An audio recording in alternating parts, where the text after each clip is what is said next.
welcome to Melissa's Kitchen Table. Today I'm going to be doing a homemade cheddar cheese cracker.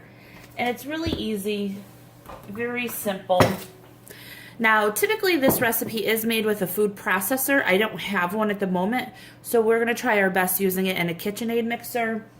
And I'm actually going to be using a dough hook, and that's because I'm hoping it blends in the butter for me. So you're going to start, well, I'll give you a list of ingredients. So I'm going to be using 1.5 cups of flour, 3/4 of a teaspoon of salt, a dash of cayenne or to taste, 2 cups cheddar cheese, and a 1/2 cup of butter. All right, so the butter I'm using doesn't actually come like your normal 8 ounces butter, so I couldn't just cut the stick in half, but either way. So that's also 8 tablespoons of butter. If you're using Finlandia butter, it's a little bit different than normal. So you want the cheese and the butter to stay nice and cold. So what I usually do is I'll cut the butter up small into little cubes like this.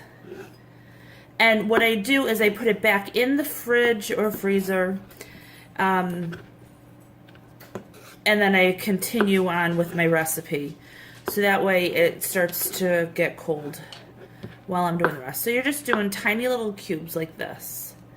So they'll be about that big. Very small. Alright. And then I'll go ahead and cut these. And I'll stick this in the fridge. And I have my cheddar in there as well. Alright, so I'm going to go stick this in the fridge and be right back. Alright, so in the meantime, we're going to go ahead and get the flour mix. Now, for this particular cracker, I like to use a 1/2 cup of whole wheat flour.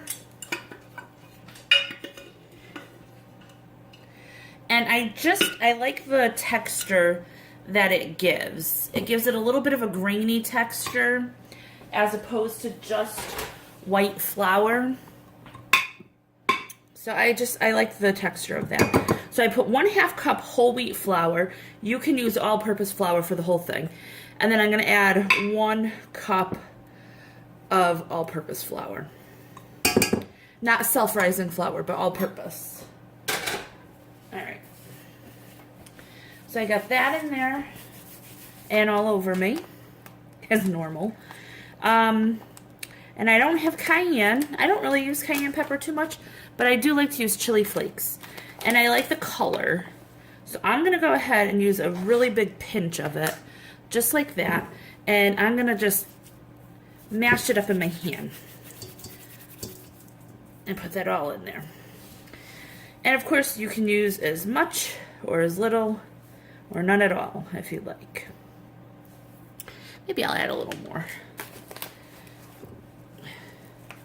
Alright, so I did 2 pinches of that.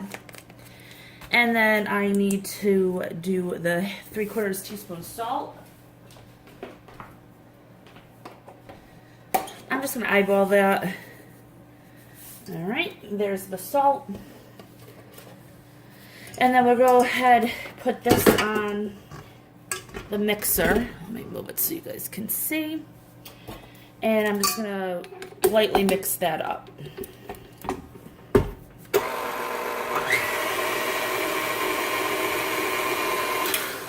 Alright, so I'm going to go ahead now and get the butter and cheese.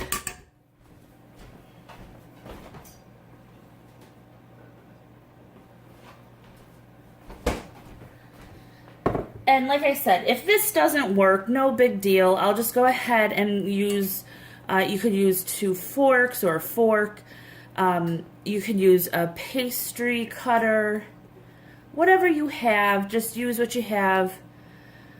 No biggie. Alright, so I'm just gonna do that. I'm just trying to break the pieces apart. You don't want to handle it too long because then you're going to start to melt the butter. And then it won't make a good cracker. And that's the whole point of these crackers. You want them nice and crispy, cheesy, and brown. Now for the cheese, they are cheddar crackers, and I had about a cup and a half of cheddar, and I wanted to use it before it went bad. So what I'm going to do is I'm going to also put in a half cup, or I think it's a quarter cup, excuse me. I have a quarter cup that I'm going to be putting in of a different cheese. All right, so let's see if this works.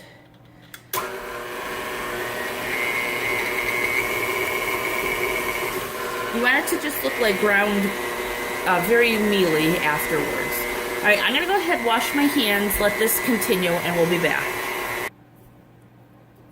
All right, guys, so I mixed it for about a minute, and I think it actually worked really well. I mean, there's a couple big chunks in there. I'll just take this and use it as you would a pastry cutter, but it worked. I had to put it up high, so it does make a little bit of a mess, but I just went ahead and put a towel over it so it didn't fly all over the place. But hey, in a pinch, this works. So can't complain there. It is nice to have a food processor, though, I will say. All right. So at this point, I'm going to go ahead and add, this is a cup and a half of cheddar, or a cup and 3/4, excuse me. I keep saying a cup and a half. It's a cup and 3/4. And then I'm just going to need a quarter cup. And I'm using this Wellesley Farm 3 cheese blend. It's Asiago, Romano, and Parmesan. So that's about a quarter cup. All right, so get that in there, get this back on, and I'm gonna go ahead and now mix this up.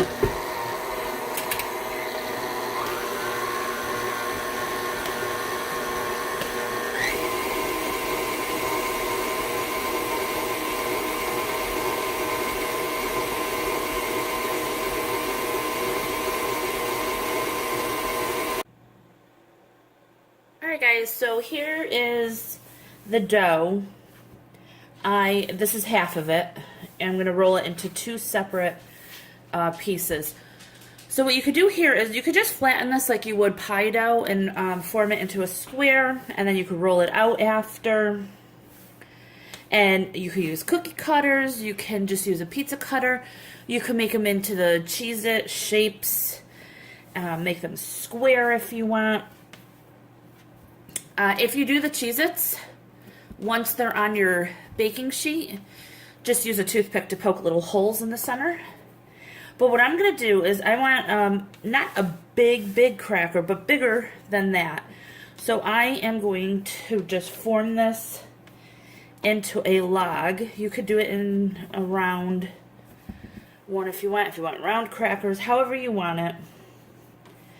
I'm going to do square ones, but larger.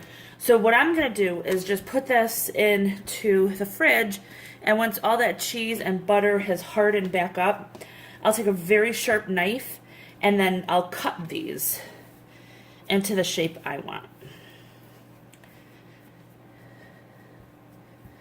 So just like that. And then I'm going to go ahead and wrap this in some plastic wrap just like I did here. Throw these in for at least a half hour, and then once we're ready to cut them, I'll come right back. Alright, so they've been in for about a half hour. So I have my first log here, I unwrapped it, and I have a super sharp knife, and then you're just going to go ahead and make your slice.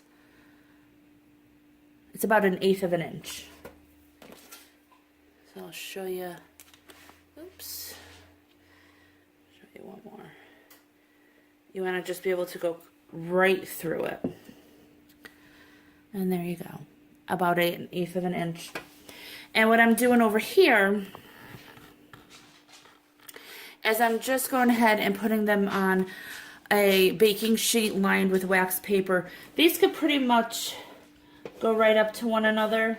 They're not going to puff up or anything like that.